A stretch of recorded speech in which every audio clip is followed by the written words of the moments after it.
বড় খুশি লাগলো, কিন্তু আফসোসও লাগলো এই দেশে কুকুরের মর্যাদা আছে কিন্তু আলেম ওলামার মর্যাদা নাই।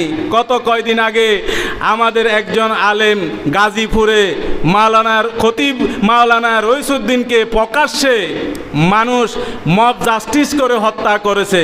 সারা বাংলাদেশে আন্দোলন হয়েছে, হরতাল হয়েছে, তারপরেও প্রশাসন বর্তমান এই অন্তর্বর্তী সরকারের কোনো একটা প্রশাসন একটা আসামিও তারা অ্যারেস্ট করে নাই, বিচারের কাঠগড়া নেয় নাই।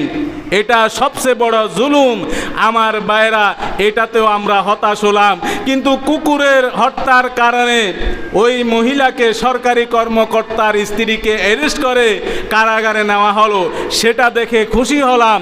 কিন্তু আফসোসের বিষয় হলো আজকে যদি ইউরোপ কান্ট্রি হতো, আপনার আমেরিকা হতো, লন্ডন হতো, কোনো ইউরোপ কান্ট্রির মধ্যে যদি এরকম ঘটনা ঘটতো, ধর্ম অন্য বিষয়, কিন্তু তাদের আইন আদালতে সাথে সাথে এই খতিব মাওলানা রইসুদ্দিনের হত্যার বিচার সাথে সাথে হয়ে যেত। কিন্তু আমাদের বাংলাদেশ আফসোস 90% মুসলিম রাষ্ট্রে কোনো হত্যার কোনো হত্যার বিচার হয় না।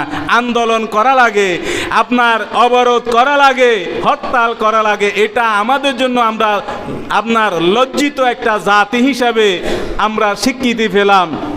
এই জন্য আমি বলবো আইন তো আইন, আইনের জায়গায় সে মুসলিম হোক অমুসলিম হোক, যেই অপরাধ করবে তাকে আদালতে নিতে হবে, তাকে পানিশমেন্ট দিতে হবে।